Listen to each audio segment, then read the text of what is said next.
I know you had a great time this morning, right? Yes. And learning so many questions and dialogue and discussion about the theology of Psalms. And Dr. Allman is such a great teacher, amen? And you learn so much. But my job is to tell you how you can now not just interpret Psalms or any kind of poetic text, you also be able to learn how to teach it and preach it. And also, by the way, it will help you a lot of times in your own devotional time, because you can learn about a psalm or learn about any kind of poetic text. And you can use, even if you're not a preacher or a teacher, you can use that as a time for your own devotion, right? So we're excited about this, and I've entitled this, Finding the Message in the Music. Because the reality is, the Psalms are poems that are set to music, right? Yes. They're often prayers. Praise. But oftentimes, we have a hard time finding the message. So we're going to do, in these next 5 days, I'm going to lay out a lot of information that's going to sort of go in, coincide with what Dr. Allman is going to be talking about. And since he's a theologian and the smartest one in the group of both of us, I'm going to do more of the preaching and teaching. I graduated from Southwestern Baptist Theological Seminary in May 2018 with a degree in preaching. And what my heart and my passion is to teach people how to understand Scripture as far as preaching and teaching based upon a literary genre. Y'all remember, you know what I mean by genre? Yes, types. Yeah, literary types. For example, you have what we call narrative, right? That is a story that makes up a majority of, that genre makes up a majority of the Bible. It's written in story form.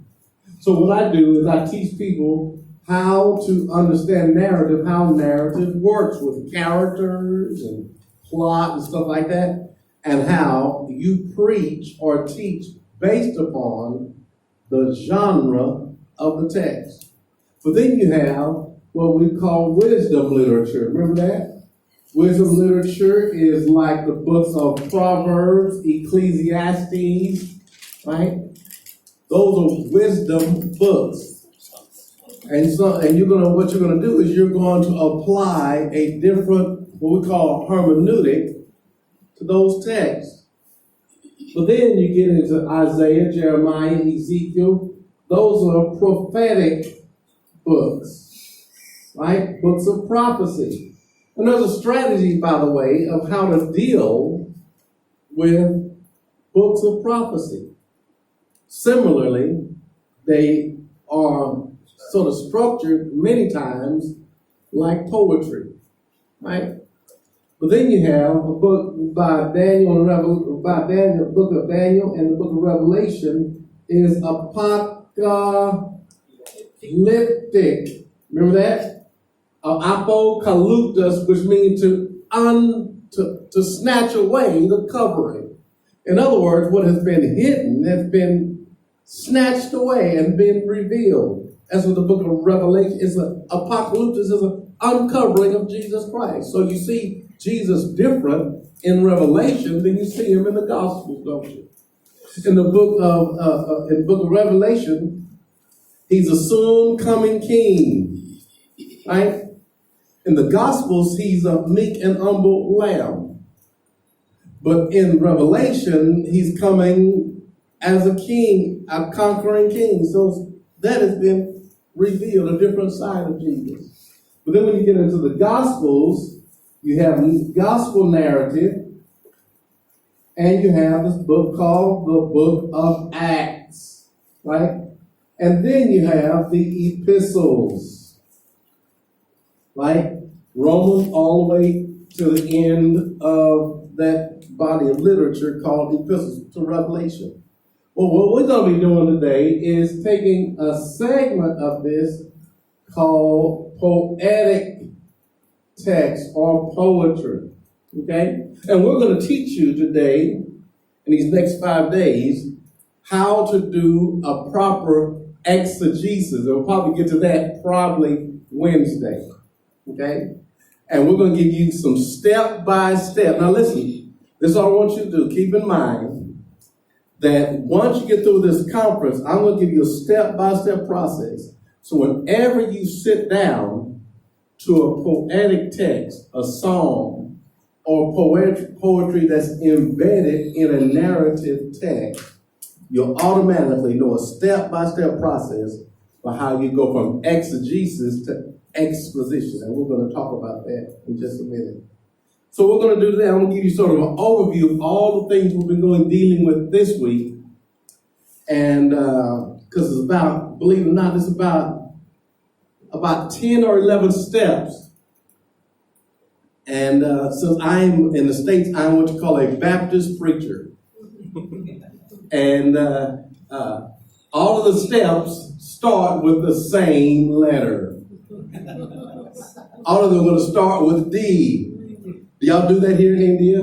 Yes. Yeah, so we have alliteration. I do it because, believe it or not, I have a hard time remembering stuff.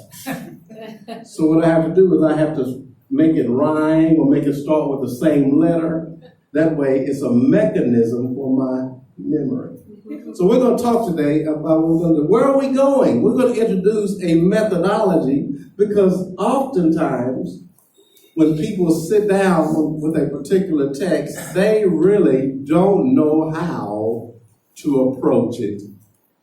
They don't know how to attack it. By the way, I'm going to get this email to somebody and probably have an email to all of you if you have an email address. And we'll get all this whole presentation and I will send you other information, some articles and stuff like that for your own enrichment and edification. Okay? So we're going to do some methodology, which is going to be our process in interpreting and preaching Psalms. Okay? Now we're going to divide this into 2 parts. The first part is going to be exegesis. Now, what do I mean by exegesis? What do I mean by that? Have y'all heard the term exegesis before? What the text says. Yes. What it's going to be is what the text says and also what the text means. Keep that in mind. Exegesis is not only what the text says, it's also what the text means. Bringing out from the text. Yes, bringing out from the text. In other words, what I have to say is going to be based upon what the text is saying and meaning, as opposed to what we call eisegesis. Eisegesis is what you bring into the text, right? Different ideas, right? In America, we bring a lot of Western ideas into the text. And Jesus never, ever meant some of the stuff we say in America. Because what we've done is we eisegete, we bring things into the text rather than digging in to get what's out of the text. So the first part is going to be exegesis. The second part is going to be exposition. The first part is going to be exegesis, what you bring out of the text. And the second part is going to be exposition. And we're going to give you a strategy, right, by how you do your exegesis. And that, what you've done in exegesis, as we go through these days, by Thursday, what you've done in exegesis ought to start looking like a sermon. That's exposition. Now, we're going to talk about meanings of exposition later. But I want you to think about a text-driven sermon or a text-driven teaching. In other words, exposition means that the substance, the structure, and the spirit of the text shows in your sermon or in your teaching. Your teaching is determined by, number one, the structure of the text. That's why we're going to deal a lot with structure. So I'm going to go ahead and tell you that today. We're going to be dealing a lot with structure. Secondly, also the sermon or teaching is consistent not just with the structure, it's also consistent with the substance of the text. What is the text meaning? What is the text saying? And is what I'm proclaiming or declaring consistent with the intended meaning of the author? And we're going to talk about author-centered hermeneutics. Well, it's not just consistent with the structure. It's not just consistent with the substance. It's also consistent with the spirit of the text. What is the Holy Spirit doing through this text? As we view this text through the whole biblical story of redemption, God is doing something with that. So we're going to start the first part, it's going to be exegesis. Well, what about exegesis? Well, here's what we're going to do, step by step. Number one, y'all talked about the different psalm types today earlier, right? Yes. Like lament and praise, right? Declarative, descriptive. Yeah, declarative and descriptive, right? Now, we're going to give you some subcategories that can be helpful. But the first step you're going to do when you're sitting down and studying or getting ready to preach or teach, first thing you're going to do is define the psalm type. Define it. Is it a lament? Is it a hymn or praise? Is it descriptive or is it declarative? Is it a Torah psalm, like 119 or Psalm 1, right? You're going to define that. Second thing you're going to do in exegesis is discern the structure. Discern the structure. Now, Dr. Allman probably tomorrow or Wednesday is going to deal with these phrases called parallelism, synonymous or antithetical, right? And those can introduce you to how the psalm is structured. But we're going to even go a little bit further when it comes to preaching. Because you're going to hear some terms like strophes and stanzas and the psalm in its entirety. And we're going to talk about how to break all this stuff down, right? So what we're going to do, we're going to take a bird's eye view and then we're going to sort of focus the lens, if you will, to sort of the details.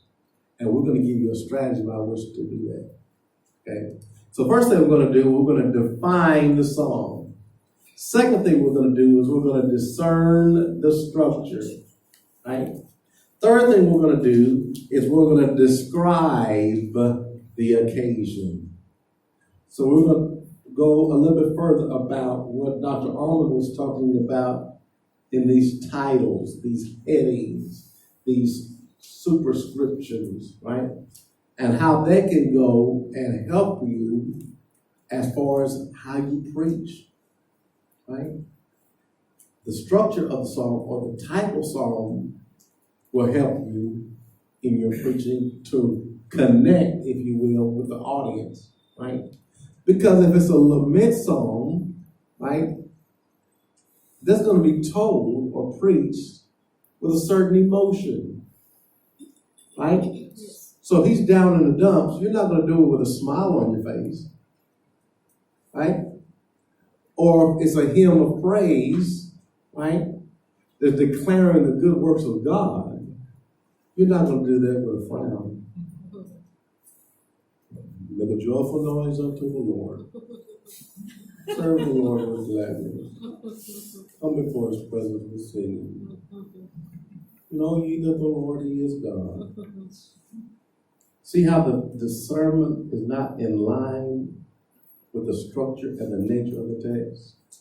So we're going to talk about how psalms are so what we call emotive, and you need to match the sermon with the emotion of a psalm. So we're going to talk about how you describe the occasion, because a lot of times what the psalmist is going through are some of the same things you are going through, or the same thing that your congregation is going through. For example, some think Psalm 61 that David is running from his son Absalom. Psalm 61 reads like this: Hear my cry, O, it's a lament psalm, by the way. Hear my cry, O God, attend unto my prayer. From the end of the earth, Lord, I will cry unto you. And when my heart is overwhelmed, lead me to the rock that's higher than I.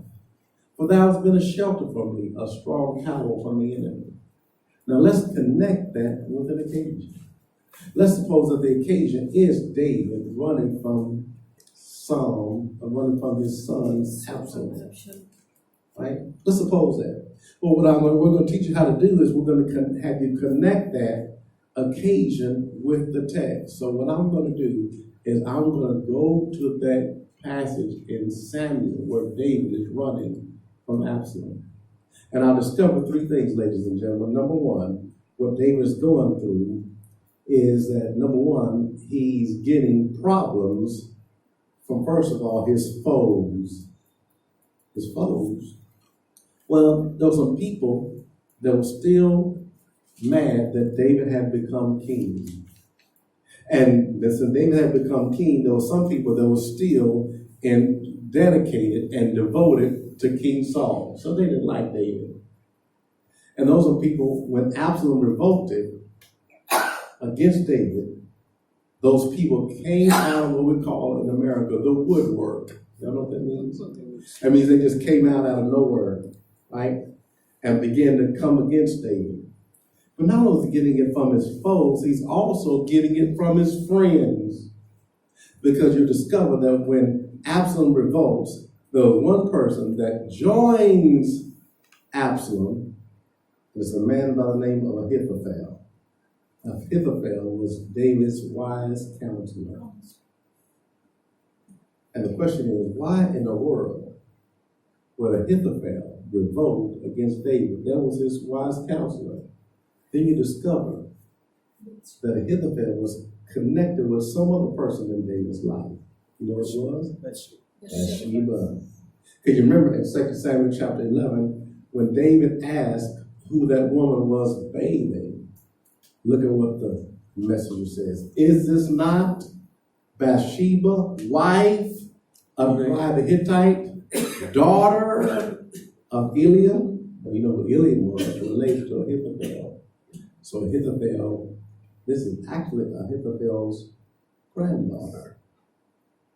And he's upset with David had done. And he waited to Absalom revolted. And Ahithophel went against David to join with Absalom. So David is, number one, getting it from his foes, and he's getting it from his friends. But the tragedy is, he's also being rejected by his own family. His own son tries to overthrow his own daddy's government. Some people suggest that Psalm 61 is connected with that occasion.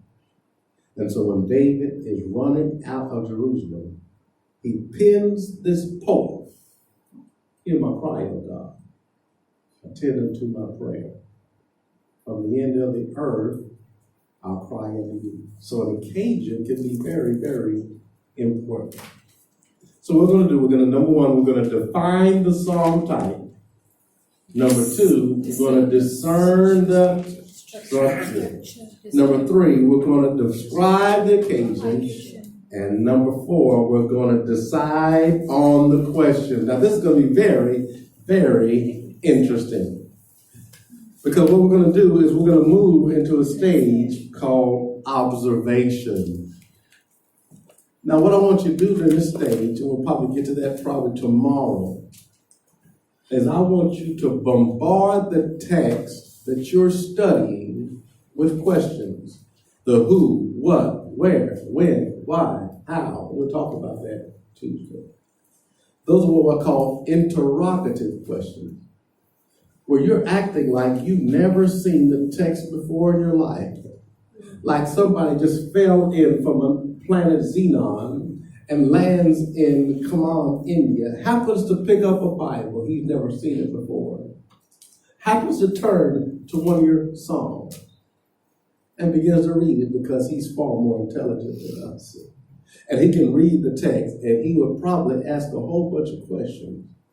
So we're going to spend some time dealing with what we call interrogatives. 5 W's and 1 H. And then I will have you do an observation step. Is not only have interrogative, I'm also going to have you deal with what we call indicatives. Indicatives are just simple statements that you see in the text. David is running from Jerusalem. David sinned with Bathsheba.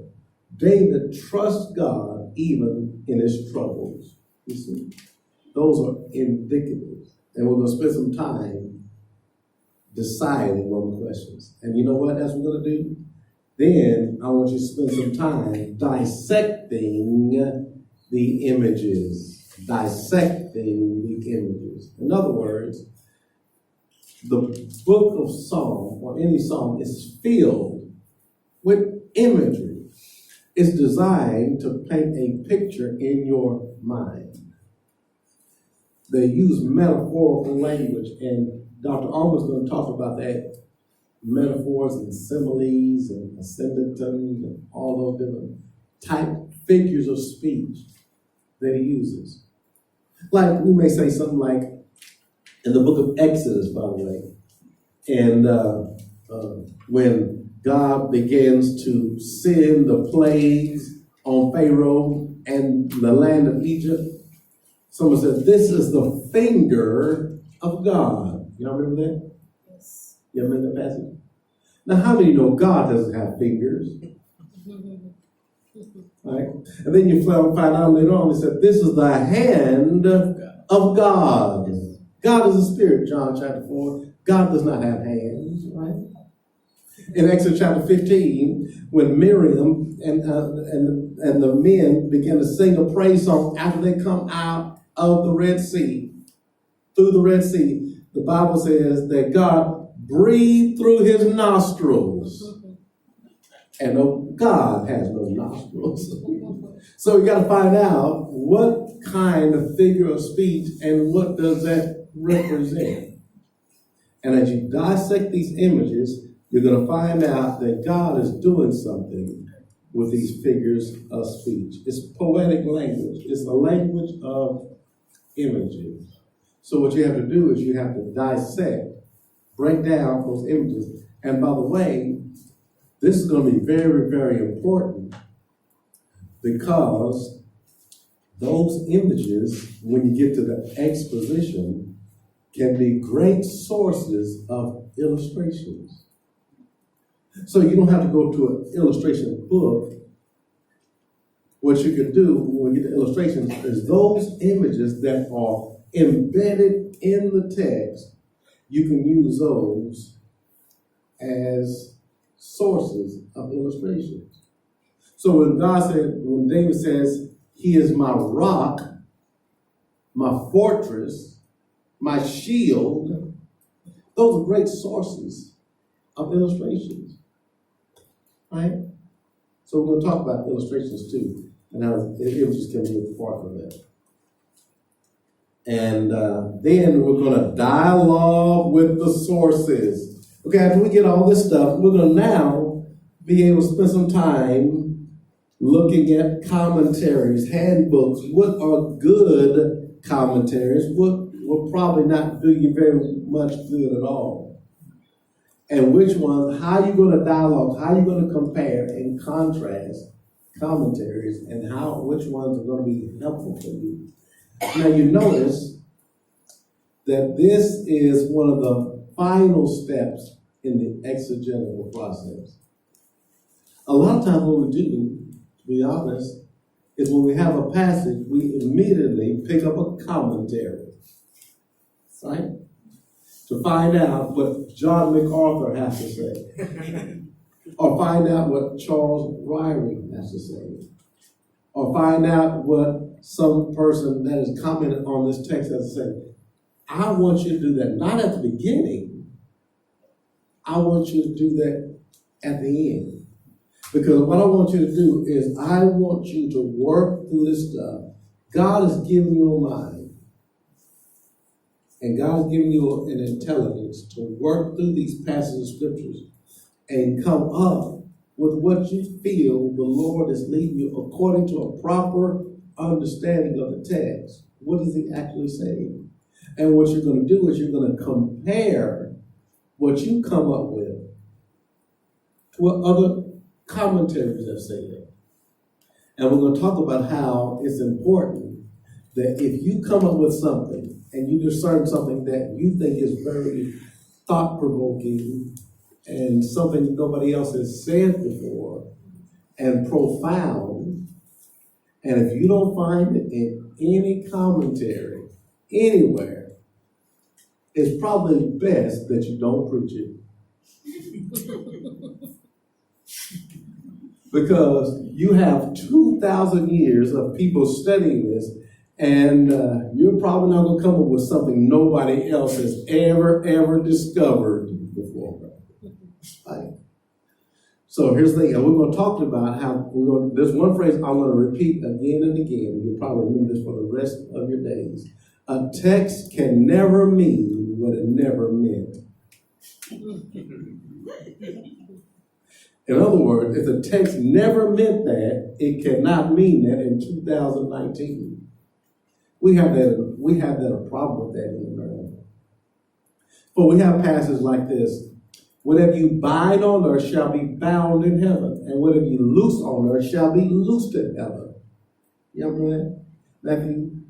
Now, we've taken it in America to think that if I bind a car or cash or clothes or a Caribbean cruise or a cottage in the country, God will give it to me because I bound it in heaven and made it reproduce on earth. Now, is that what Jesus means by that? Is Jesus talking about a car or cash or clothes or coins? Now, Jesus never meant that. It cannot mean that right now. So dialogue with sources will say, that sounds good, right? But here's what I tell people, all my students in America. Everything that sounds good is not sound. That sounds like something to put on Facebook. That sounds like something that you need to write down. Everything that sounds good is not sound. Right? So you're going to dialogue with the sources. And then, after you dialogue with these sources, say, okay, now I've got my structure, I've discerned my type, I've got my structure. Now, what I'm going to do, and I've dialogued with the sources. Now, there are certain principles that God is telling me in this text that I'm going to withdraw from the text. I'm going to dig out from the text. Okay? Now, you notice this is sort of taking the shape of a sermon, isn't it? Then we're going to do last thing. Then you're going to determine an exegetical outline. We're going to do all this stuff. These different steps we're going to do. Probably 2 or 3 of these a day. You're going to determine the exegetical outline. And we're going to talk to you about the exegetical outline as an outline that is derived from your exegesis. In other words, it's going to be a past tense. You're going to say something like this. David trusted God in the midst of his trial. David sought the Lord in the midst of his frustration. We're going to talk about how to keep it past tense. Now, we're going to talk about what it means to 2019. Yeah. But we're going to start by what it means then. I call it the thenness of the text. We're going to start with the thenness of the text, and we're going to move to the nounness of the text. Now, the thenness is important because you have to discern what the text means to the original audience. We're going to talk about this. So you're going to determine the exegetical outline, what the text meant to them. And then we'll get an exposition. We're going to turn that exegetical outline into an expositional outline. Because like in America, people in India do not come to hear the latest information on the Jebusites. They come to hear what is going on in their life, in their culture, at that time in 2019. And what does this word have to say to their particular situation? So we're going to determine the exegetical outline. Then we're going to move to exposition. Exposition. And then we're going to start developing the sermon. Okay? Now, remember we talked about designing the structure. That structure that you designed, we're going to talk about in step number 2. That structure is going to be turned into a sermon with the different points. Right? It's going to be text-driven, or we're going to ask ourselves a question. Is it going to be inductive or deductive? That's going to be based upon your exegesis. Okay? Then we're going to determine, in our sermon, we're going to determine the substance. How to put meat on the bones. Because here's what happens. You'll have an outline, but that's just like a skeleton. All right? You don't want to come preach a sermon that's just basic skeleton. We're going to talk about how to put meat on the bones by doing 3 things. Number 1, explanation. What does it mean? Number 2, illustration. How do I shed light on what I've just explained? And 3, application. What difference does it make in my life and in the life of my audience? Okay? And then we're going to simply do the last part, the introduction and the conclusion, and then we'll talk about how to deliver it. And that's all we're going to do this whole week. Okay? That's a general outline. That's a lot of information in it. You probably said, man, I didn't know. I just thought I just sat out and God just gave it to me. This is a methodology you can employ anytime you sit down and preach or develop a sermon. Let me pause to see if there's any questions about the general direction we're going. Anybody nervous? No. You excited? Yes. Good. You're going very fast. Am I? Yeah. I'm like Dr. I'm like get excited. Yeah. You will be. Oh. Okay, let's take our time. Why do we even study Psalm?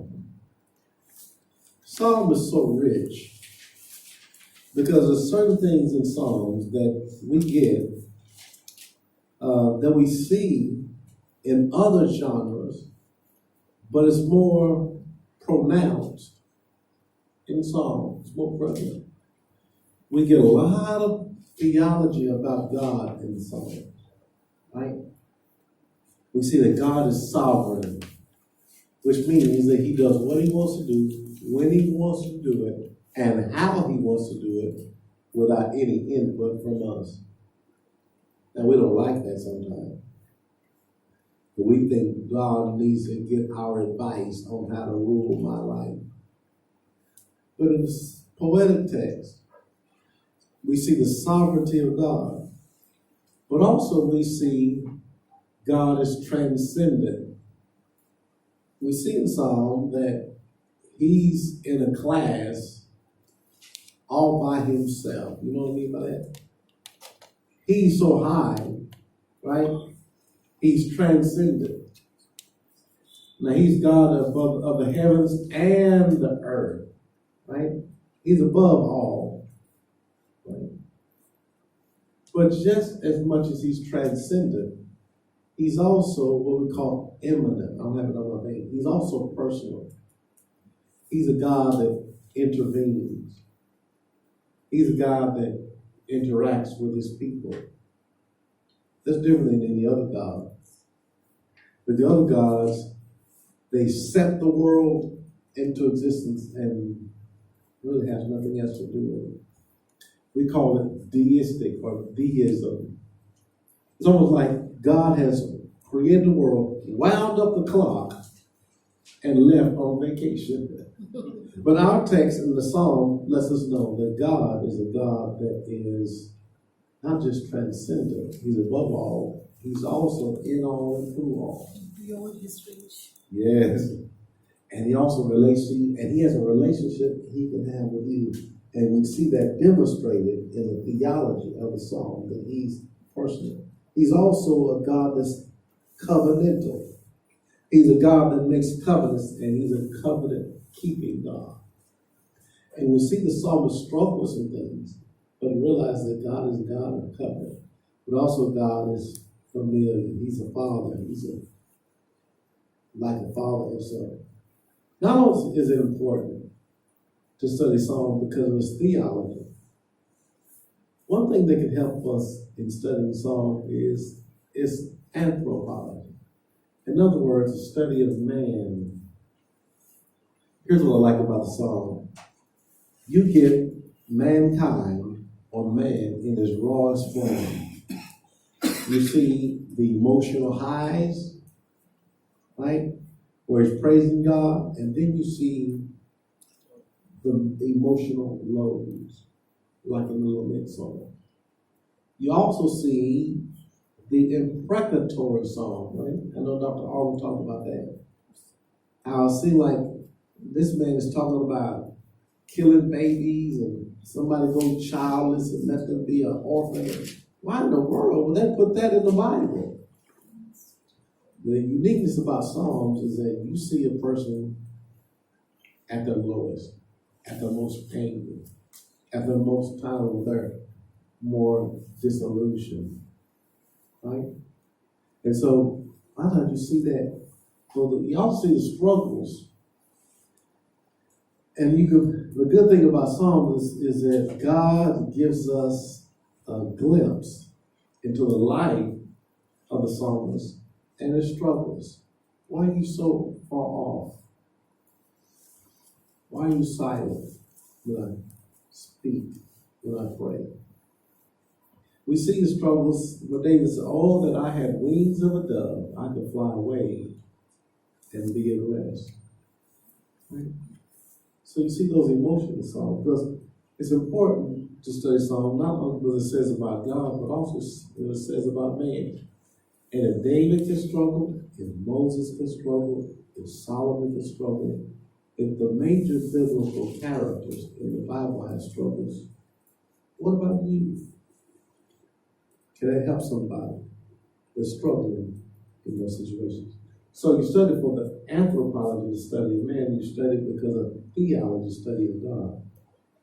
But you also study because of what I call the sociology of the psalm.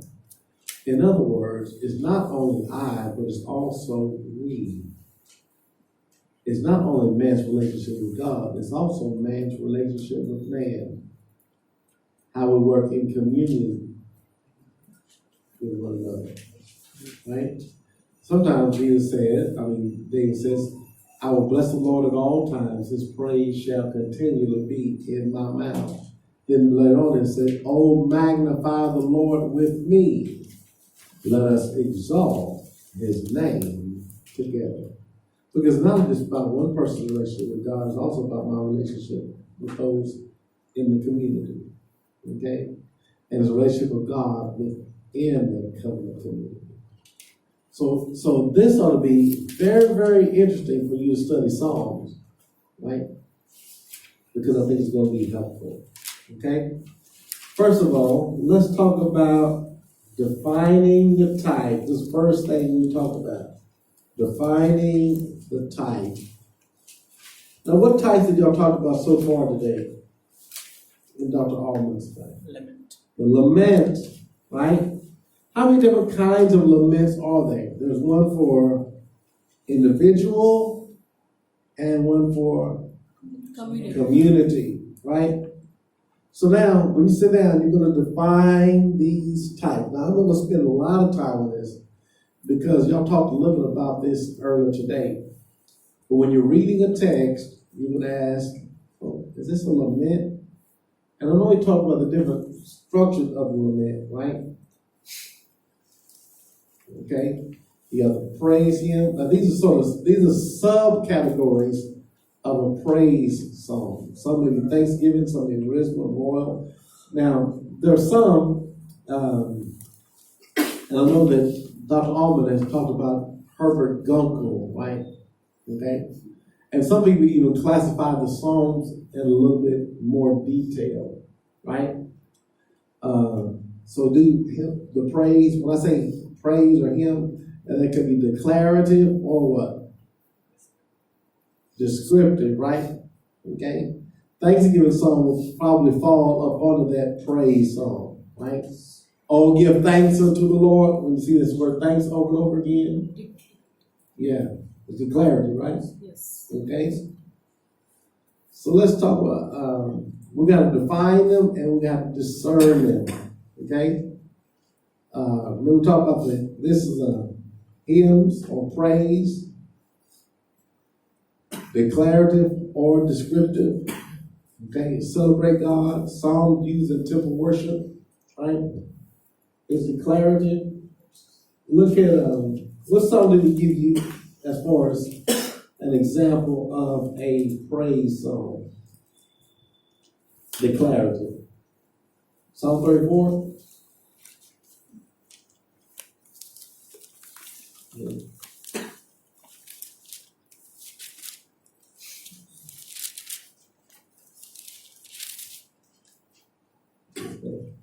So we have that God is a provider and a deliverer, right? So praise songs, declarative, they celebrate God. They're often used in temple worship. Now remember we talked about earlier, I think we talked about how there's an opening invitation to praise God. Like Psalm 100, make a joyful noise unto the Lord. Remember that? So you have opening invitation. Then you have a central delineation. Matter of fact, let's turn to Psalm 100.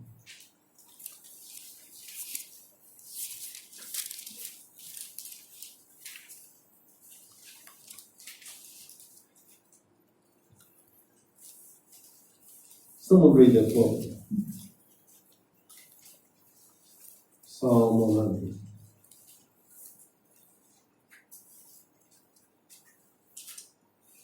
Shout for joy to the Lord, all the earth.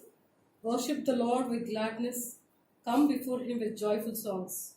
Know that the Lord is God. It is he who made us, and we are his. We are his people, the sheep of his pasture. Enter his gates with thanksgiving, and his courts with praise. Give thanks to him, and praise his name. For the Lord is good, and his love endures forever. His faithfulness continues through all generations. Good, good. So that's a type of a psalm of praise, right? That's declarative and sort of descriptive, isn't it? For the Lord is good. It is he that has made us and not we ourselves. And we're going to talk about structure in just a second. Okay? Now, there's another kind, the Psalm of Lament. Psalm of Lament. And Dr. Allman has talked a lot about that, so I'm not going to spend a lot of time there. But he talked about the different characteristics and the different qualities of the Psalm of Lament, right? It's a sad song oftentimes. Mm-hmm. And then there's a song that's imprecatory, and I heard you talk about that, right? But it contains the poet's strategy for mastering a crisis. Now, the elements are, you have this invocation, hear my cry, O God, the complaint, right, about what the person is going through, right? Then you have this petition where he seeks after God or requests something from God, right? Then he has a statement of confidence and a vow of praise. Now, some of the terminology may be a little bit different, but I know Dr. Allman has started. Against praise. Huh? Against praise. Yeah. Because here's the thing. Here's the thing. There's nothing wrong with lamenting, but don't stay at lamenting. Okay? There's nothing wrong with being sad, but don't always stay sad. Right? Let's think about the song of lament, is that they have ultimately a vow of praise, right? Okay, so you have the lament. Now the other songs that are sort of subcategories, right? This is like a Torah song, like Psalm 1, okay? Psalm 119. Some people call those wisdom songs as well, okay? And we're going to talk about how you can discern those. Now, wisdom, any kind of wisdom literature, is trying to give you information on how you can live skillfully, right? Because believe it or not, a lot of people do not know how to live skillfully, right? It's hokmah. You talk about that? It's a word to be skilled. Like my brother that was playing today, he can play. He was skillful. I can't play at all, but he's skillful with the keyboard, able to mix things and play different songs. That person is said to be skillful. He's skillful on the keyboard. Well, wisdom literature is designed for you to be skillful, not on the keyboard or on the job necessarily, but be skillful in life. So the book of Proverbs gives you ways to handle life skillfully. It may teach you about wealth, how to handle money. It may teach you about wine. It may teach you about wives. It may teach you about women. It can teach you about work. All the different things. What they're designed to do is teach you how to be skillful in every arena and in every area of your life. Because God just wants you to make decisions that lead to a blessed life. Now, how do you discern Torah or wisdom songs? Well, if you look at it, you have a lot of wisdom themes. Turn to Psalm 119.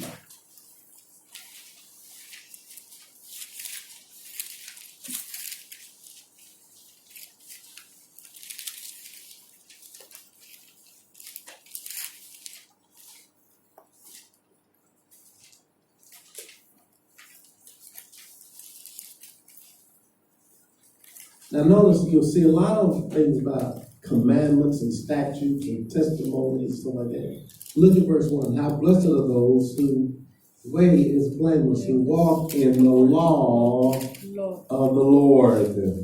What word do you think that is? The law of the Lord. Torah. Right? Okay? Look at this, verse 2. How blessed are those who observe his testimonies. Right? So you see that, look at verse 4. You have ordained your precepts that we should keep them diligently. Okay? Look at verse 9. How can a young man keep his way pure? By keeping it according to your word. Okay? So it's giving them wisdom. Now, someone turn to Psalm number 1.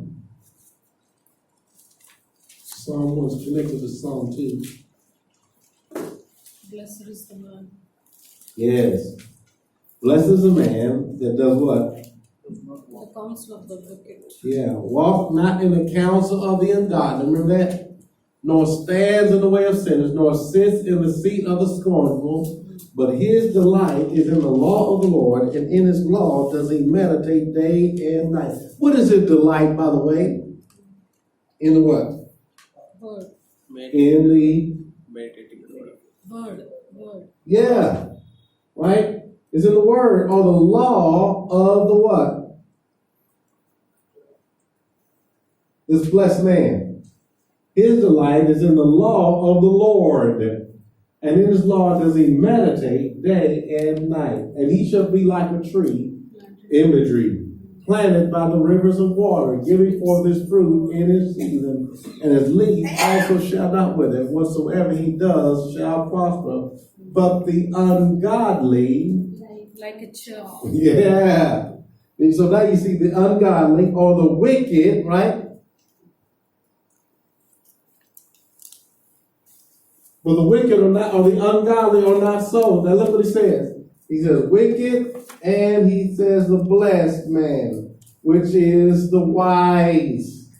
Whenever you see wisdom, wise or wicked, or wise and foolish, right? That's a pretty good indication, ladies and gentlemen, that you're probably dealing with a wisdom psalm. Now, why in the world, what difference does that make?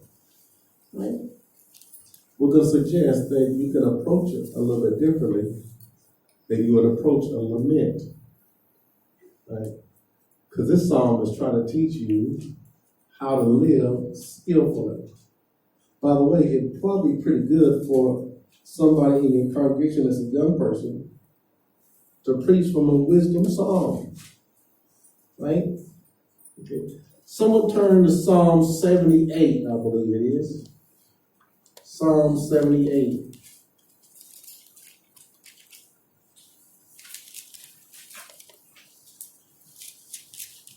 O my people, hear my teaching. Listen to the words of my mouth. Keep going.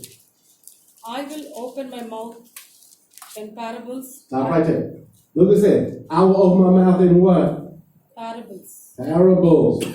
Keep going. I'll utter hidden things from of old. Okay. What we have heard and known, what our fathers have told us, we will not hide them from their children. We will tell the next generation. Okay. Good. So now we look at the word he uses. I'll open my mouth in a parable. Someone said, I will utter dark sayings or in riddles. Right? And I have sayings of old. So the first section of that psalm deals with wisdom, doesn't it? But you discover in Psalm 78, he's going to start telling you a story. Right? And what he wants to do is, he's saying, I'm going to tell you a story, but the story is designed for you to be wise. I'm going to tell you a story of the history of Israel and where they mess up. And I don't want you to do like them. I want you to avoid being stiff-necked.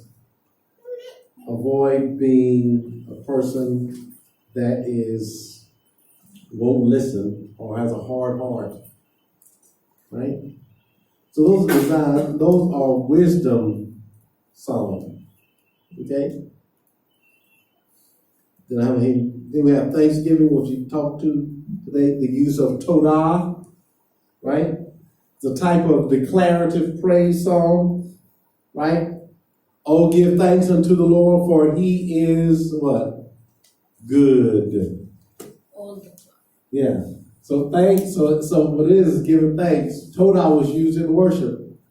Matter of fact, Todah was the same word that's used for the thank offering in the Old Testament. Right? It's a Todah offering. Okay. Now, lament and hymns can be, number one, they can be individual, but also they can be community or collective. Now, Dr. Allman gave you how to determine the difference. How do I know if it's individual? How do I know if it's an individual song? I. Yes.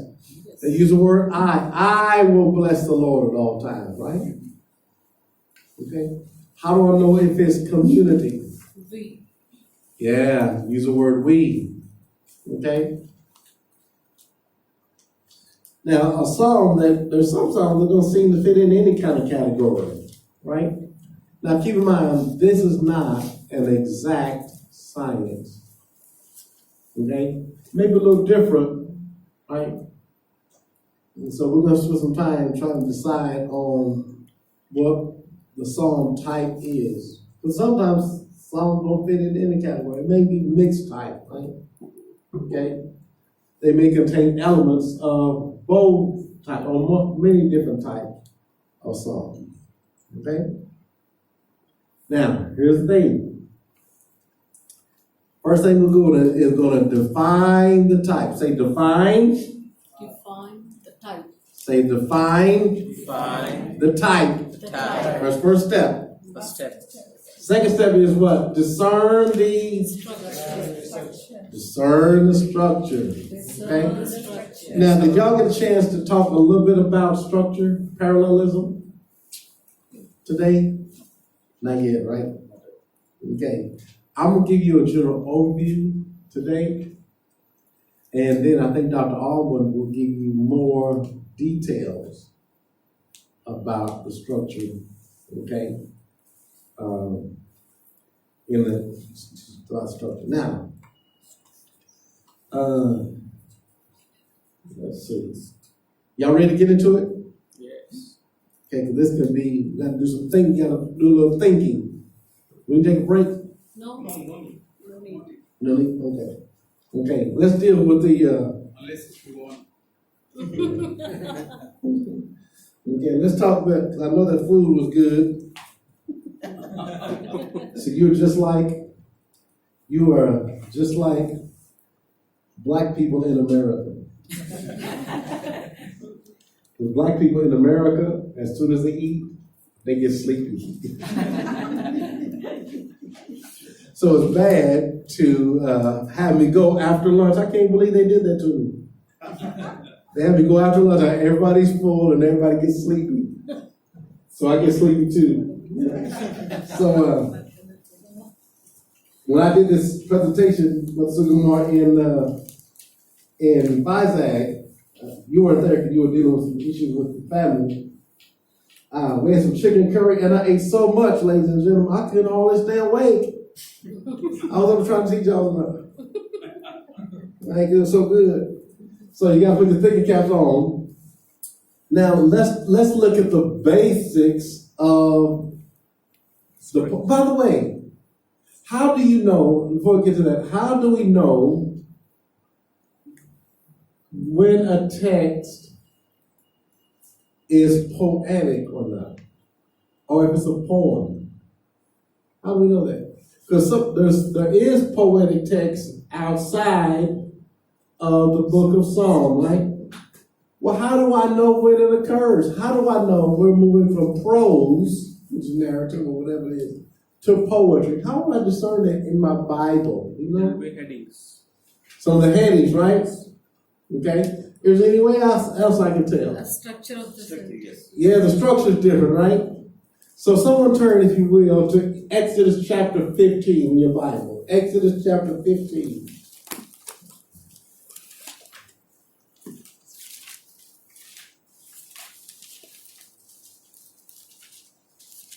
Exodus chapter 15. Now we know that the book of Exodus is primarily narrative. It's telling a story. It's telling the story about the children of Israel coming out of the land of Egypt. Well, in Exodus chapter 14, they're coming out of the land of Egypt, right? But they're faced with what? The Red Sea. Remember that? Okay? They're faced with the Red Sea. What happens, by the way? How do they get through that situation? God is a miracle. Huh? What does God do at the Red Sea for the children of Israel? The Red Sea. Yeah, he opens up on dry land, and they're walking across at the end of chapter 14. But in chapter 15, someone read verse 1 for me. Then Moses and the Israelites sang this song to the Lord. Stop right there. I'll sing to the Lord. Stop. Now, what is it? So he said, he sang this. Now that's a good introduction. When they talk about, and they sang this song, finding the message in the music, right? And they sang this song with the Lord. So a lot of times they introduced by saying, and they sang this song, right? You remember the song that when David in 1 Samuel chapter 18, remember this? He was anointed king in chapter 16, right? David was anointed king as a little shepherd boy in the house of his father. In chapter 17, he's fighting Goliath. Remember that? Yes. And in chapter 18, he's dealing with something. Chapter 7, he's fighting Goliath. In chapter 18, he's fighting who? Remember? Who is this? Saul. Right? And so what Saul decides to do, Saul decides to get him out of the house and away from him. He's going to send him into all of these different battles. And the Bible says that David prospered in everything he did. Right? He's coming back from the battle of the Philistines, and he's so honored in Jerusalem that the ladies begin to sing a song. They created a problem. Yeah. What song do they sing? He says, Saul has killed his thousands, but David has killed his. Now that song was okay until it became a #1 hit. And they were playing it all over the radio in Jerusalem. And when it became #1 on the charts, that's when Saul got mad. And the Bible says that David and Saul eyed David from that day forward. And David is running for his life, beginning in chapter 18. But the interesting thing is, when they said, and they sang this song, it moves into poetry. Saul has killed his thousands. David is almost those what we call parallelism. Yes. Saul has killed his thousands, but David has killed his 10,000s. Right? It's almost what we call antithetical parallelism. So what they're doing is they're comparing Saul to David. But the basic way you find it out is the song, but also when you kept reading, you'll notice that the structure of the text, if you have a study Bible, is a little bit different, right? It may be indented over a little. You may have the text, then you may have an indentation over a little bit, and they'll talk about the song, right? Then at the end of the song, it goes back in the narrative, right?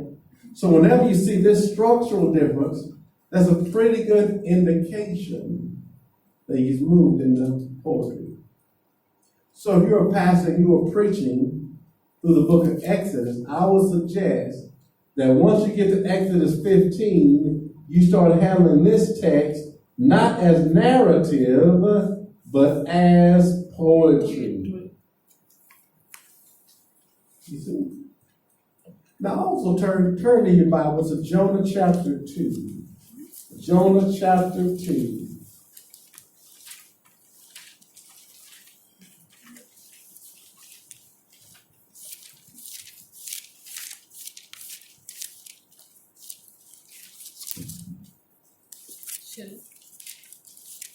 From inside the fish, Jonah prayed to the Lord his God.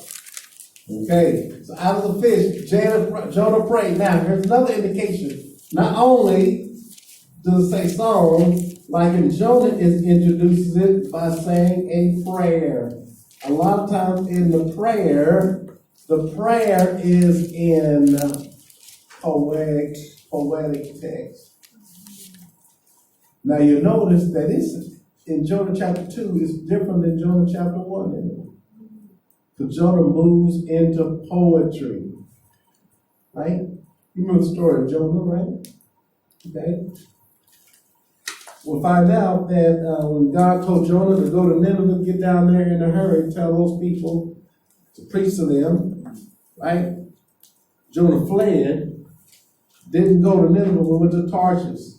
And from that time forward, you'll find out that Jonah goes down, down, down. He goes into the down to Tarshish, gets ownership, goes down, then goes down to the belly of the ship, right? So everything happens. When Jonah disobeyed God, he went down, down, down. And in Jonah chapter 1, Jonah found himself in a whale of a situation. Because now he's in the belly of the fish. And that's when he prays to God. So you'll see the structure is different. Just like in Exodus chapter 15. Then at the end of Jonah chapter 2, chapter 3, it starts back in narrative again. So you can handle these things as poetry. So you need to recognize that, right? Okay, you do that. Well, what is the basis of the structure of poetry? Glad you asked. Well, number one, you got to deal with the basic of any poetry is what we call the line. The line. Some people call it a colon. It's a literary term. The line. Okay? That's the very basic of all poetry. Okay? The line. Now, a line may have two parts, blah, blah, blah, blah, comma, blah, blah, blah, blah. That's one line. Okay, you with me? Now, two or more lines based upon the same theme or same idea is called a strophe. So you may have this line,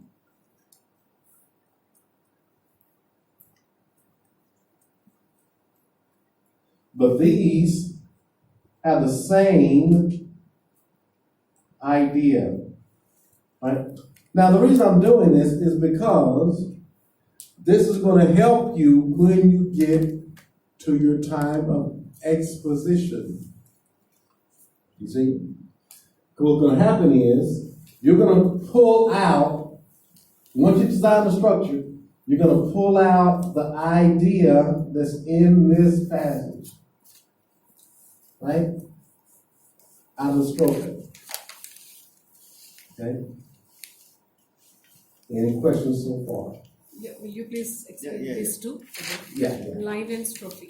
Okay. A line, and we're going to get to this more in depth, but I'm sending this to you. Can I email this to somebody? Yeah. Okay, I email somebody. Then I'll make sure you get this. But here's a line. A line, let me give you an example. Turn to I think instead of sending email, will you put it in a Text pen me. drive so that they'll take out printouts? Okay, It will be yeah. handy for everybody. Okay.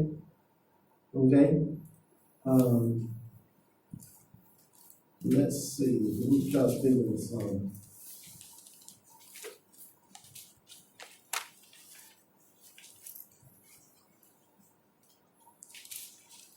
And four. Turn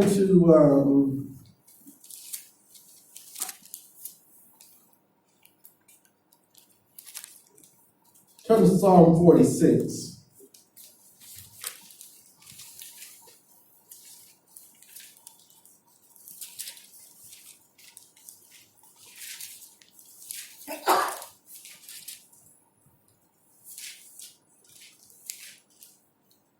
Let's turn to Psalm 47.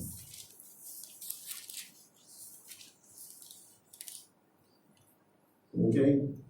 See, it says, "Oh, clap your hands, all you people." Shout to God with cries of joy. Yeah. So now that's one line, right?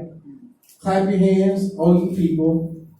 Shout to God with a voice of joy. That's one line, right? It sounds like two, doesn't it? But slowly. Yeah. What we're going to do, we're going to talk about parallelism and how that line has this one main idea, shouting to the Lord out by clapping up your hands. Right? Now, if I have this line, and then I have another line that's talking about the same thing, that would make up a strophe. A strophe is two or more lines. It has to be two or more. It can be three, it can be four. But if it's two or more lines, Even same idea. yes, they have the same idea, right? That'd be what you call a strophe. Now, we're going to talk about in just a second how when the ideas change, right? When the ideas change, that means that's a different strophe. Okay, y'all with me so far? Okay. So now, but sometimes you have a long song, right? That has more than two or three lines, right? So now, Strophe. in a strophe, is two or more lines that have the same idea. What is it called when you have two or more strophes that have the same idea? Stanza.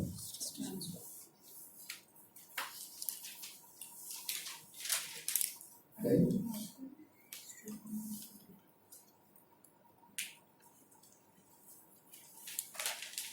Okay. What is the strophe, by the way? Having more lines. Yeah, two or more lines. Tell the same idea. Yeah. If you have two or more strophes that have the same idea, what is that called? Stanza. Stanza. Okay? Now we're going to give you some examples of this. Okay? And I'm going to be repeating that all throughout our time of exegesis. So you hear me say strophes and stanzas a lot. Okay. By the way, let me ask you this. How many have ever studied about strophes and stanzas before? Okay. How many have ever heard of it before? Okay, good. That's why I'm here in India. To introduce you to some stuff that may be new for you. Now, here's the thing. If it's new, the reason I ask you that, if it's new for you, you've got to think through some stuff structurally, right? And you have to put your thinking caps on. And you have to learn how to study, look at the text, not so reading it so fast or studying it so quickly. What I want you to do is be able to look at a passage and just see how it sort of unfolds. See how it breaks down. You see? See how it starts coming together. Start seeing how phrases and clauses are related to one another. That's the way you're going to find out what the ideas are. So you have, number one, you have a line. That's the basic of any Hebrew poetry, or any poetry, by the way. There is a song in America that my parents grew up with. There's a group, you never heard them before, but I'm just giving you an idea. They're called the Dramatics. Now, the Dramatics is what I call an old school group. You know what I mean by old school? You haven't heard that? Old school means that they're a group that's been around for a long time. But they have a song that they sing, and this song is called, here's how it goes, right? The song is called What You See Is What You Get. Let me tell you the word. It opens up by saying this.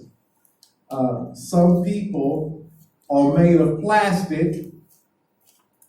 Some people are made of wood. Some people have hearts of stone. And some people are up to no good. But baby, I'm for real. I'm as real can get. So what you're looking for is real love. What you see is what you get. Now, I tell people and students in America this song because most people are familiar with it. But what it does, it demonstrates this idea of lines, strophes, and stanzas. The whole song is a stanza, right? And also I talk about how that breaks down into one strophe. But that even breaks down further in the lines. Look what it says. Some people are made of plastic. Some people are made of wood. Some people have hearts of stone. And some people are up to no good. Now that whole stanza there, that whole strophe, is one idea. It's talking about fake people. Right? But what he does, he uses imagery. Because I don't know if you know this or not, there's nobody in the world that I've seen made of plastic. Y'all know anybody made of plastic? Do you know anybody made of wood? No. Do you know anybody in the world, in Kamam, Vizag, Holler back, anybody. Do you know anybody has a heart of stone? Yes, seen many. It's an imagery, right? Okay? And some people are up to no good. What he does, he uses imagery. We'll talk about that when we get into dissecting the images. But those are lines. Okay? Well, how do I find what a line is? Glad you asked. First thing is,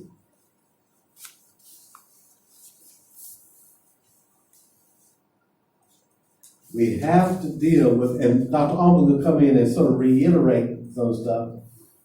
The thing is, this idea of parallelism. How many have heard that before? Parallelism. A few people? Yes. Okay. There's two ideas that sort of run parallel to each other. Your pastor came, and I just really appreciate this. Pastor here came from Kamam to Vizag to pick us up. Me and Dr. Alman were riding a train, right? And I appreciate him doing that because he didn't have to do it. So he was on the train for almost 16 hours, was it? Yes. Right? Came to pick us up, and then got us on the plane, got our bags over, and drove all the way back with us. So we were on like 8 hours there, 8 hours back. But it was on a train track. What do you know about the train track? Yeah. They had tracks that are parallel, right? A few mathematicians out there that study math is that you have parallel lines. In other words, they never cross, right? Okay? Well, Hebrew writers, when they do a poetic text, deal with what you call parallelism. It's a little bit different than math. But it's a way that they express their ideas. We call it not rhyming words, but rhyming thoughts. Now, in America, we have a lot of word rhyme. We call it hip-hop. You heard of hip-hop before? Yeah. You heard of rap music, right? Okay? That's word rhyme. But parallelism is thought rhyme. In other words, thought rhyme involves arranging thoughts in relationship to each other. Okay? That's how the wording is, these different thoughts. Now, the first thought, right? First kind of parallelism is what we call synonymous. We're going to deal with 4. Synonymous, antithetical, progressive, and synthetic. Synonymous, antithetical, progressive, and synthetic. How many types are we dealing with? How many types of parallelism? 4. What's the first one? Synonymous. Synonymous. What do you think that means? Same. Yeah, very good. Same. In other words, it may have 2 parts of the line, Similar. but they're going to have they're going to be similar in what they're trying to say. They're not saying anything different. They're saying the same thing. Watch this. Psalm 61. Hear my cry, O God. Attend unto my prayer.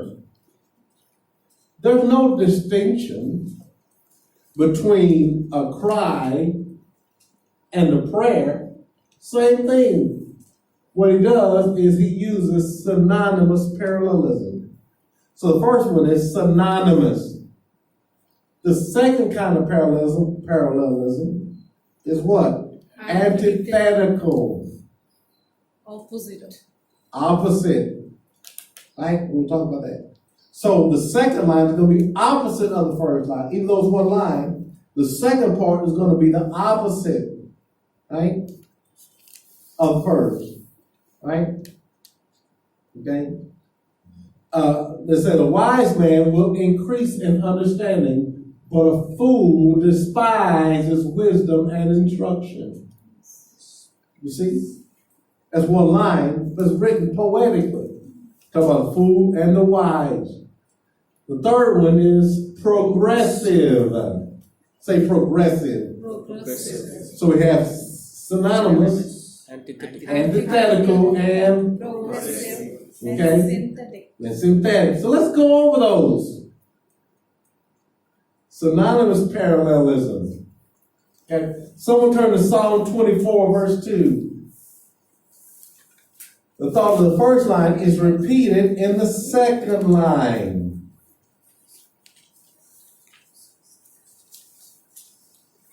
Expressing different words for the sake of emphasis. Psalm 24, I'm sorry. Someone start at verse 1. I know they had verse 2, but someone start at verse 1. Psalm 24. The earth is the Lord's, and everything in it, the world and all who live in it. Stop right there. Now, the earth is the Lord's, and all its fullness. and all that's what? And everything in it. Okay, what's the next part say? Second one. Yeah. For the founded it upon the seas and established it upon the waters. Okay, so now look at that parallelism. For he has founded it upon the seas and established it upon the waters. You see? Now the seas are not different than the waters. He doesn't establish it, found it upon the seas, and then he founds it upon the waters. He's not saying that to make a distinction, but he has founded it. The earth is the Lord, and the fullness thereof, and they that dwell therein, right? Why? For he's founded it upon the seas. See the parallel? Those two lines are parallel. Are they saying the same thing? Yes. Well, of course they are. You see? One way you can tell is this and conjunction, right? That joins two similar phrases. So synonymous parallelism is the thought of the first line is repeated in the second line. Now, if synonymous is the thought of the first line is repeated, what do you think happens in antithetical? What do you think? But Okay? Antithetical parallelism, the truth presented in one line is strengthened by a contrasting statement in the next line. Okay? Remember Psalm 1 we're talking about? For the Lord knows the way of the righteous, but, look at that, the way of the ungodly shall perish. So we're talking about two ways, aren't we? Yeah, but what it does is strengthen them by contrast. He's not talking, the thing is still talking about two ways. Now I know that he's talking about two ways. You know why? Because the Psalm 1 talks about, first of all, the way of the blessed man. Remember? And then in verse 4, he talks about the way of the wicked or the ungodly. They're not going to be so, but should be like the shaft that the wind drives away. Right? And then, in a sort of a conclusion, he uses parallelism, antithetical parallelism, to conclude, for the Lord knows the way of the righteous, but the way of the ungodly shall perish. Okay? That's antithetical. Okay? First of all, any questions about synonymous? Synonymous. What does synonymous mean? Similar. Same. What does antithetical mean? Contrast ideas. Okay. So if I were to give you a quiz question and say, what is synonymous parallelism? What would you say? Waters and sea. Yeah, that'd be an example, right? The Psalm 24. What if I say, give me a definition of synonymous parallelism? You would say something like this. the second line will be mentioned as the first line with a different Yes. words. Okay? The second line is the same as the first line, but makes different for different emphasis. Antithetical parallelism, the lines are different, but what they're doing is contrasting statements. Now, here's the thing. We need to find out about another kind of parallelism. It's called progressive. Okay? Progressive is the principal idea in the first line is repeated, but it is expanded to complete the thought. It's sort of hard to discern. Let's look at Psalm 29. Look what it says. Give unto the Lord, O ye mighty ones. Now, if that's all you said, let's say that's all you saw with this first one, this first line. Give unto the Lord, all ye mighty ones. What's the first question you have? What would be the question you have? Give what? Right? Give him an offering, give him money. Give unto the Lord, all ye mighty ones. Give unto the Lord what? Glory and strength. See that? Now what this does is it's repeated, but it's expanded. It's expanded to complete the thought. It's expanded to complete the thought. What's the first parallelism? Synonymous. What's the second one? Antithetical. What's the third one? Progressive. One more. It's called synthetic.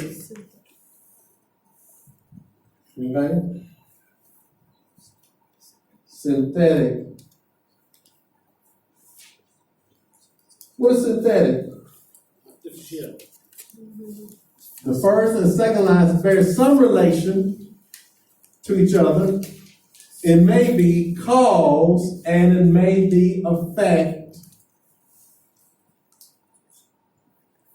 Okay?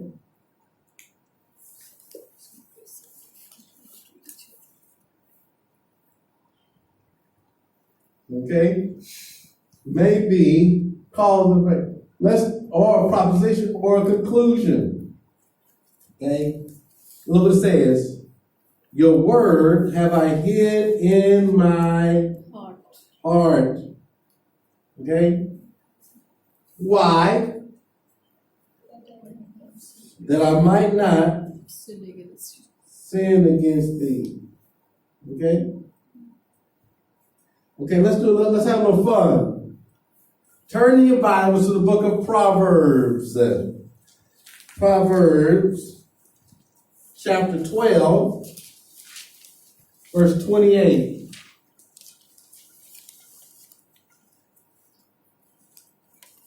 Proverbs chapter 12, verse 28.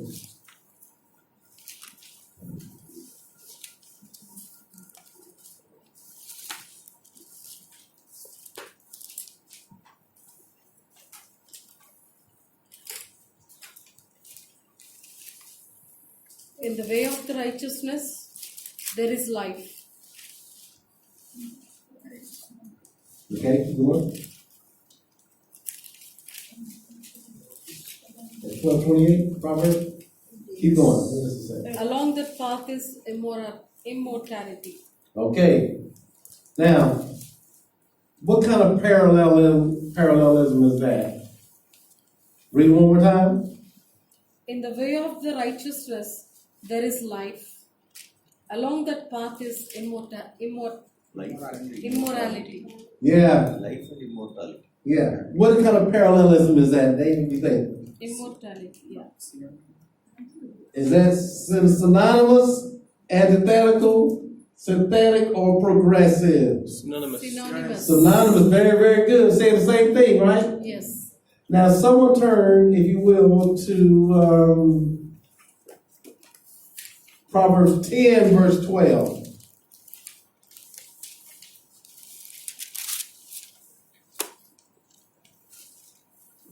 Hatred stirs up strife, but love thousands. Oh, okay. That's a parallelism there in Proverbs, right? Is that synonymous, antithetical, progressive, or synthetic? Antithetical. Very good. Antithetical. How do we know? What's a good? But. That conjunction, that contrasting conjunction. But. Okay. Now, here's the tricky. Someone turn to Song of Songs, chapter 2. Yeah, Song of Solomon, chapter 2.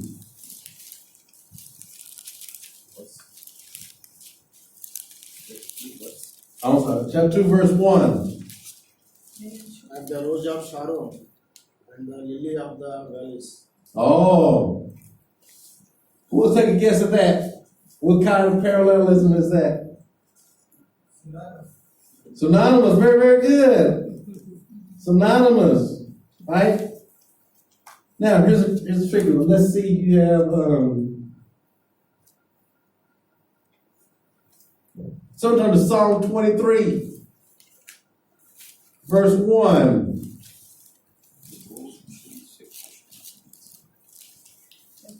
The Lord is my shepherd, I shall not be in want.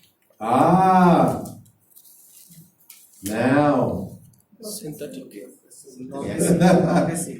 Some say progressive. Yes. Some say synthetic. Synthetic. Right? Okay. Who says progressive? Okay. Who says synthetic? The Lord is my shepherd. It's giving Now. its relationship. Huh? It's giving the relationship from the first and the second. Oh, the That's why it's relationship. synthetic. Now, very good. Right? Because here's the thing. If you look at it as synthetic, that's going to determine your interpretation, right? Right. Because that's why it's important. Because if I interpret it as synthetic, right, which means that the second line can either be a cause Effect. or effect or a proposition, right? So here's how you can write it. If I interpret synthetic, which I think you're right, I would say this.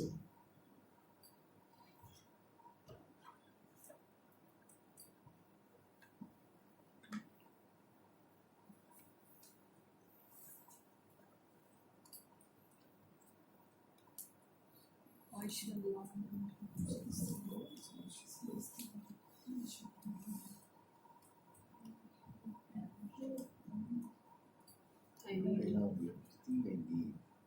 See? Now what I did is I interpreted synthetically, right? And what I did was I put a cause or an effect on it. Remember we said about synthetic? Okay?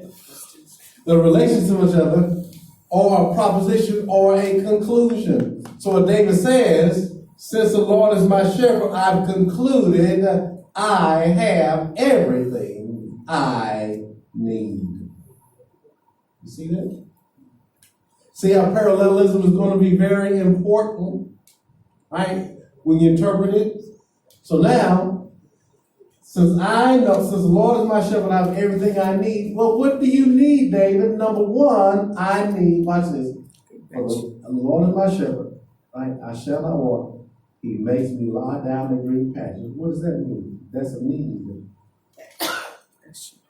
He gives me provision.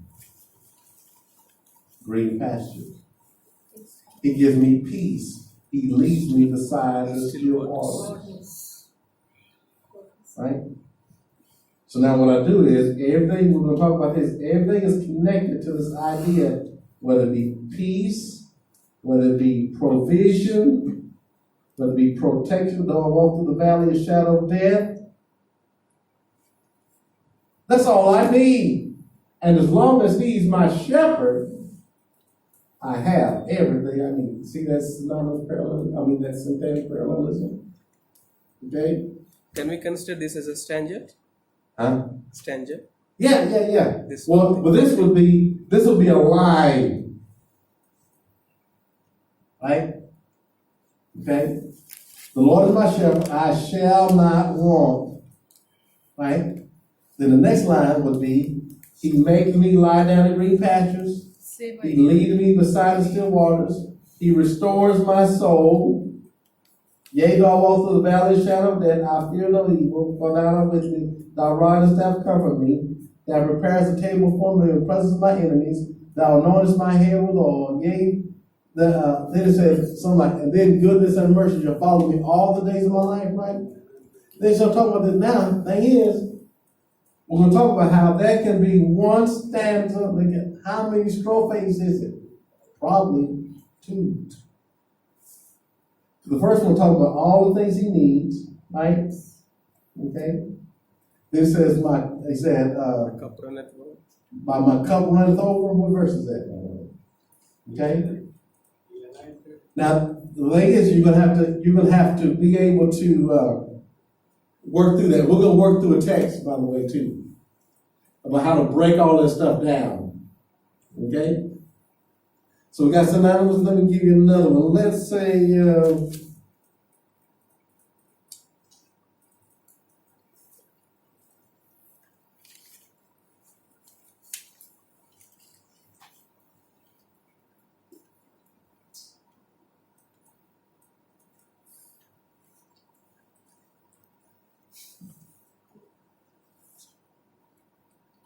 something. No, I'm not gonna give you that one. So we got those ideas of parallelism. Okay? Now, a stanza is a poem can be broken down into smaller units that are centered on a particular theme. Right? Like Psalm number 23 is about the Lord being his what? That's one theme. Right? Sometimes there may be a couple of themes in there, Yes. right? Whenever there's a change in theme, there could be a change in a strophe.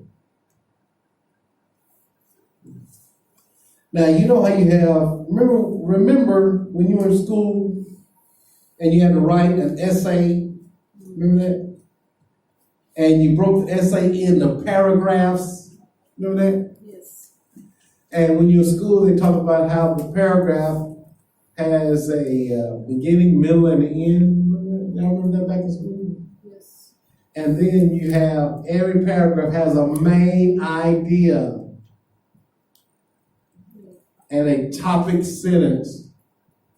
So you have topic sentence, main idea, then all the sentences in that paragraph had to focus on that main idea in that paragraph. So if you're talking about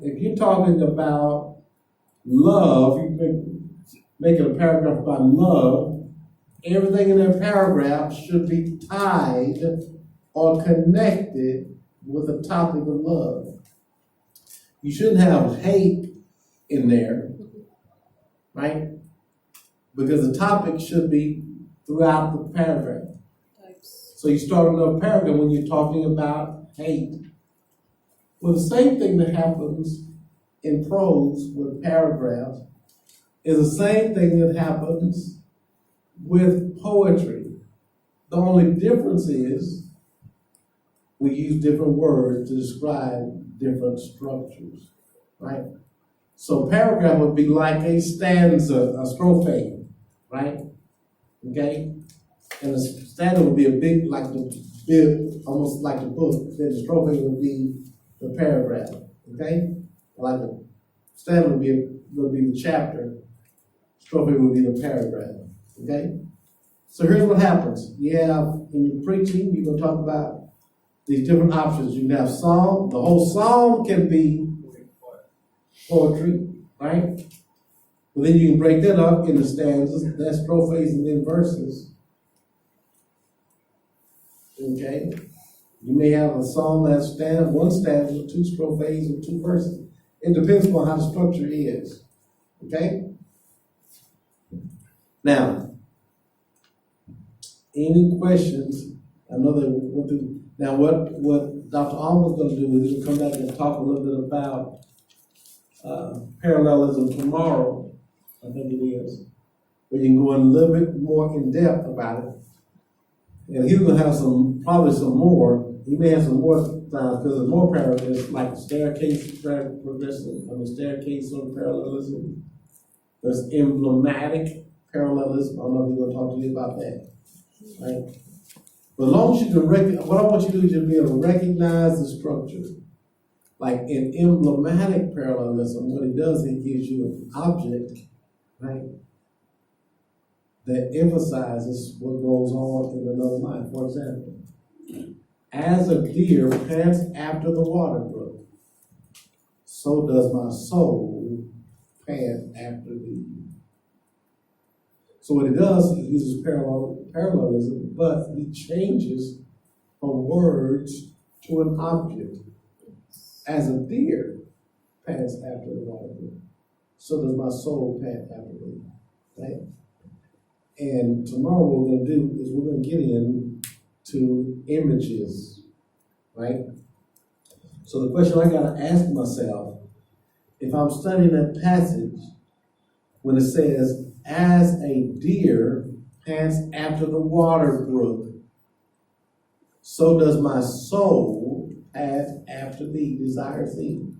First question I got to ask myself, am I doing any kind of study, is how does a deer pant after the water brook? Why does he use a deer instead of an antelope? What is it about a deer that desires the water brook? Then he says, that's how I do it. You see? So we notice that he uses what we call a simile, and we're going to get into metaphors and similes probably tomorrow late. Okay? Any questions about parallelism? And we've been going for almost 2 hours, and we're getting ready to have tea, right? Okay? So if you have any questions, we're going to break in just a second.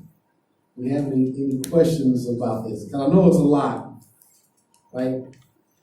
What we're going to do, we'll come back, we're going to get some examples of how we can sort of see this in song, okay? So let's take a break. No, before you talk, if you give us some material, that will be very much. And you give some what? Material. Okay. That stuff. How do I got in my room, I got a thumb drive. I got a lot of material I want to give you. Okay? I have a lot of material I want to give you. Yes. Before your session, you just give us. Okay. So that we can go through it. Okay. Like you want some more when you say more material, you want more stuff we just talk about, like parallelism stuff? No, that's the whole, you are teaching the whole. Okay, the whole thing? Yeah, Okay. the stuff of the 5 days. Okay. Not day-wise, not whole material. Okay. Day-wise material. Here is meeting Yeah. every day. The whole thing? Your presentation. Okay. Yeah. Every day you can give. I need to get a thumb drive. Not at the end of the class. Before class only we need. Oh, every day you want. Yes. So that we can follow on that. Yeah. This also okay. Yeah, we can take copies from pen drive. Okay.